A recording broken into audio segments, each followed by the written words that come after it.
सतगुरुदेव की जय। बंदी छोड़ कबीर परमेश्वर जी की जय। बंदी छोड़ गरीबदास जी महाराज जी की जय। स्वामी रामदेवानंद जी गुरु महाराज जी की जय।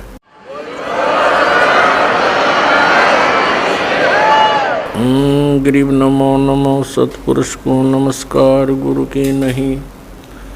सुर नर मुनि जन साधुआं संतों सर्वस दी नहीं। सतगुरु साहिब संत सब दंडोतम प्रणाम। आगे पीछे मध हुए तिनको जा कुर्बान। नराकार निर्विषम काल जाल वैभंजनम निर्लेपम निज निर्गुणम अकल अनुबेशुंदुनम। सोहम सुरति समाप्तम सकल समाना निर्तल। उज्ज्वल हीरंबर हरदमम वे परवा अथाह वार पार नहीं मध्यतम। ग्रीब जो सुमर सिद्ध होई गणनायक गद्दाना। करो अनुग्रह सोई पारस पद परवाना। आदि गणेश मनाऊं गणनायक देवन देवा।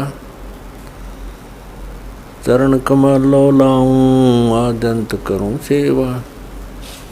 परम शक्ति संगीतम रिद्धि सिद्धिदाता सोई। अवगत गुण अतीतम सतपुरुष निर्मोही। जगदम्बा जगदीशम मंगल रूप मुरारी। तन मन अर्पों शीसम भक्ति मुक्ति भंडारी। सुर नर मुनि जन ध्यावे ब्रह्मा विष्णु महेशा। शेष सहस मुख गावे पूजे आदि गणेशा। इंद्र कुबेर सरीखा वरुण धर्म राय धावे। समर्थ जीवन जी का मन इच्छा फल पावे। 33 कोटि अदारा धावे शेष 88। उत्तर बहुजल पारा कट है यम की फांसी। 33 कोटि अदारा धावे शेष 88। उत्तर बहुजल पारा कट है यम की फांसी। सत साहिब कर जोरूं विनती करूं। धरूं चरण पर शीश। गुरु जी राम देवानंद जी महाराज ने दियो नाम बख्शीश। कोटि कोटि सिजदा करूं कोटि कोटि प्रणाम। चरण कमल में राखियो मैं बंदी जाम गुलाम। कुत्ता हूँ गुरुदेव का रामपाल दास का नाम। गले प्रेम की जेवड़ी जाखें तो वहाँ जाऊं। तो करो तो बावड़ो दूर दूर करो तो जाऊं। जो राखो तो ही रहूं जो देवो सुख। परम पिता परमात्मा पूर्ण ब्रह्म सारी सृष्टि के रचनहार कुल मालिक कबीर देव कबीर साहब अल्लाहु अकबर जी की असीम कृपा से आप पुण्यात्माएं सत्संग सुनने के लिए उपस्थित हुए। सत्संग का उद्देश्य होता है कि इस भूले हुए प्राणी को परमात्मा की याद ताज़ा की जाए। सत्संग के अंदर ज्ञान कराया जाता है कि मनुष्य जीवन किस लिए प्राप्त हुआ। मानव जीवन का मूल उद्देश्य क्या है। तो उसमें याद दिलाया जाता है कि महापुरुषों की वाणी प्रमाण के अंदर ली जाती है और वो अमर वाणी जो परमात्मा स्वयं आकर के यथार्थ ज्ञान हमें सुनाते हैं, जिसको गीता जी अध्याय नंबर 4 के श्लोक 32 में सच्चिदानंद घनब्रह्म की वाणी कहा है, कबीर वाणी कहा है, वो अमर वाणी परमात्मा स्वयं सुनाते हैं अपने मुख कमल से। तो इन महापुरुषों की और परमात्मा की उन अमर वाणियों को आधार बनाकर सत्संग सुनाया जाता है और उसके अंदर, सत्संग के अंदर सभी सद्ग्रंथ भी आधार बनाए जाते हैं और उनके आधार से जो ज्ञान सुनाया जाता है वो सत्संग है। इसके अतिरिक्त अन्य कोई वचन सुनाते हैं, प्रवचन सुनाते हैं, सत्संग करते हैं और वो हमारे पवित्र सद्ग्रंथों से या उन महापुरुषों की अमर वाणी से या परमेश्वर कबीर जी की अमर वाणी से मेल नहीं खाते हैं, तो वो सत्संग नहीं है, क्योंकि उनके अंदर सत्य नहीं है, सत्य का अभाव है। सबसे पहले सत्संग के अंदर ये जानकारी दी जाती है, मानुष जन्म पायक नहीं रटे हरि नाम, जैसे कुआं जल बिना बनवाया क्या काम। मानुष जन्म दुर्लभ है, मिले न बारंबार, जैसे तरवर से पत्ता टूट गिरे वो बहुर न लगता डर। परमात्मा पूर्ण ब्रह्म सत्य पुरुष कबीर देव जी, कबीर साहब, जो काशी शहर के अंदर एक जुलाहे की भूमिका करके और परमात्मा जो गुण रखता है उसका प्रमाण दे करके अपनी अमृत वाणी को उच्चारण करके यथार्थ ज्ञान देकर वो सह शरीर आए थे, सह शरीर चले गए। वो पूर्ण परमात्मा है और परमात्मा के ज्ञान को परमात्मा ही बता सकते हैं। जीव तो अटकल लगाते हैं। कुछ श्रद्धालु कहते हैं संत को चाहिए कि वो अपना अनुभव बतावे, किन्हीं सद्ग्रंथों या पोथियों का सहारा ना ले। ऐसे विचार रखने वाले व्यक्तियों का ये भी मानना होता है कि सभी जितने भी ग्रंथ हैं ये मानव की रचनाएं हैं, उनका अपना अनुभव है। पुण्यात्माओं,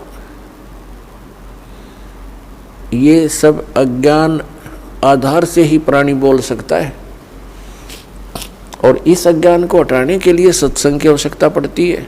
जैसे देश का संविधान होता है, वो भी एक पुस्तक है और वो भी एक मानव ने लिखी है। आपकी बात बड़ी करके चले और कोई अन्य मानव अपने सत्र का और विधान बनाकर लिख दे और छपवा दे और बांट दे, तो उसकी क्या वैल्यू है, क्या यूज है, क्या लाभ हुआ उसका? वो व्यर्थ है। इसी प्रकार परमात्मा के विधान को लिखने वाला भले ही कोई मानव है, जैसे श्री वेद व्यास जी और श्री धर्मदास जी और श्री गोपाल दास जी, लिखने वाले मानव हैं, लेकिन वो संविधान परमात्मा का है और उस विधान के अनुसार जिसके वचन नहीं है, उस संविधान यानी परमात्मा के विधान ज्ञान अनुसार किसी अन्य व्यक्ति, ऋषि, महर्षि या किसी संत मंडलेश्वर महंत की वो पुस्तक परमात्मा के विधान से मेल नहीं खाती है तो व्यर्थ है। दूसरी बात रही कि संत को चाहिए कि वो अपना अनुभव बतावे, पुस्तकों का आधार ना माने। ये भी एक बालक के विचार हो सकते हैं जिसने कभी विद्यालय देखा ही ना हो। जैसे टीचर होते हैं, विद्यालय में पढ़ाते हैं अध्यापक, उनका एक निर्धारित पाठ्यक्रम होता है, सिलेबस कहते हैं उसको। और जो टीचर सिलेबस से बाहर ज्ञान देता है और सिलेबस के अनुसार ज्ञान नहीं देता है, वो भले ही उसको पढ़कर सुनावे या उसको याद करके वैसे सुनावे। वचन वही होने चाहिए जो पाठ्यक्रम की पुस्तकों में विद्यमान है। तो वो टीचर ठीक है, हितैषी है। और जो उन पाठ्यक्रम की पुस्तकों से हटकर अपनी कोई अन्य बकवाद सुनाता है तो वो टीचर ठीक नहीं। अब जैसे परमात्मा की जानकारी परमात्मा ने आकर बता दी और उन्होंने ये भी ज्ञान दे दिया कि तुम ऐसे ऐसे करो जिस कारण से तुम वहाँ उस स्थान को प्राप्त कर लोगे जहाँ जाने के बाद फिर लौटकर संसार में कभी नहीं आना पड़ता। उसको पूर्ण मोक्ष कहते हैं। अब परमात्मा के दर्शन मात्र से, कोई कहते हैं कि भगवान के दर्शन हो जाए तो कल्याण हो जाता है। परमात्मा के दर्शन बहुत अच्छी बात है, बड़े पुण्यकर्मी प्राणी को ही हो सकते हैं, लेकिन परमात्मा के दर्शन से कल्याण मोक्ष नहीं होगा। परमात्मा ने आकर के जो ज्ञान दिया है उसके अनुसार भक्ति साधना, नाम की कमाई, यज्ञ हवन जो भी जानकारी दी है उनके करने से मोक्ष होगा। उदाहरण के लिए जैसे पवित्र हिंदू धर्म के अंदर हम मानते रहे और मानते हैं जब तक ये ज्ञान नहीं होता कि भगवान शिव जी और उनकी धर्मपत्नी पार्वती जी इकट्ठे ही रहते थे एक ही परिवार में, और सबसे ज़्यादा दर्शन पार्वती ही किया करती थी। लेकिन कल्याण नहीं हुआ। कल्याण हुआ उसका जब उनको भगवान शिव ने वो मंत्र दिया और पार्वती जी ने जाप किया, तब उनका उतना कल्याण हुआ जितना भगवान शंकर जी के द्वारा दिए गए मंत्र से होना है। लेकिन वो कंप्लीट मोक्ष नहीं है। फिर भी जो विषय है उसी से चलते हैं।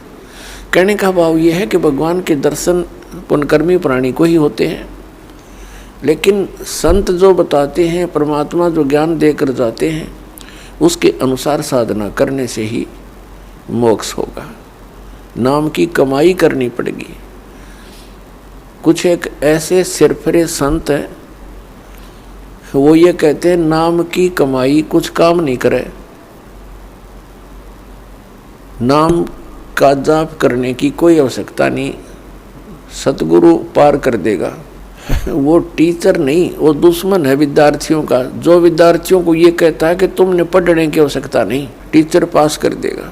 और ये अपने आप में संत भी कहते हैं और श्रद्धालु इनके पास भी इकट्ठे होकर के संत मान करके इनके गुणगान करते हैं, इनके विचार सुनते हैं, फॉलोअर बन जाते हैं। इसका कारण क्या है कि हमें बिल्कुल ज्ञान नहीं है अध्यात्म का, और जब तक हमें अध्यात्म ज्ञान नहीं होगा ये संत हमारा ऐसे ही अंडोला बनाए रखेंगे। किसी ने चार अटपट बातें अलग से कर दी, हमने ऐसा लगेगा कि ये पूर्ण संत है। तो दास का उद्देश्य है कि आप जी को अध्यात्म ज्ञान से इतना परिचित करवा दूं कि आप किसी से भ्रमित ना हो सकें। नाम दे देना ये तो आसान सी बात है, उसका आपने सिमरण करना है, बहुत अच्छी बात है। लेकिन बने बनाए काम न बिगाड़ दे कोई सिर फिरा के कि वो संत पूर्ण है, वो ऐसा बताता है, वो ऐसा करता है। तो आप जी उनको इस ज्ञान के आधार से अपने सतर से ही रिजेक्ट कर दो कि नहीं, आप भ्रमित हैं, आप जी को ज्ञान नहीं। तो पुण्यात्मा अपना अनुभव बताना अच्छी बात है, लेकिन वो अनुभव उन सदग्रंथों से मेल खाता हो।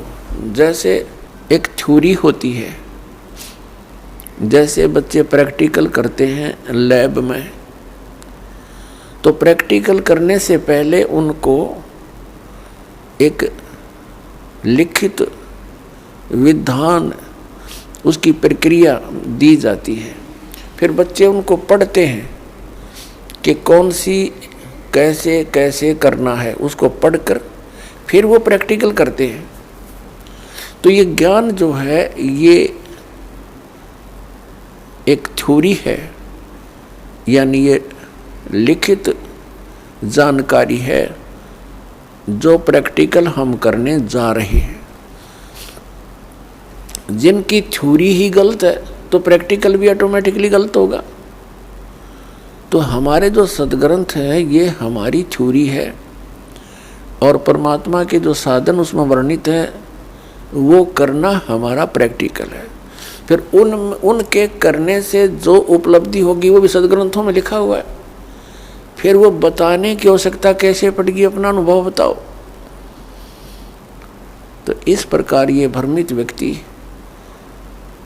कदम कदम पर बैठे हैं, भ्रमित करने वाले। श्रद्धालुओं की कमी नहीं, श्रद्धालु को तो परमात्मा की एक विशेष कसक होती है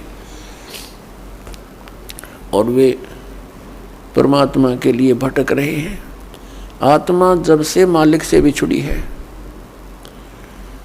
इसको उसी समय से उसकी आवश्यकता महसूस हो गई थी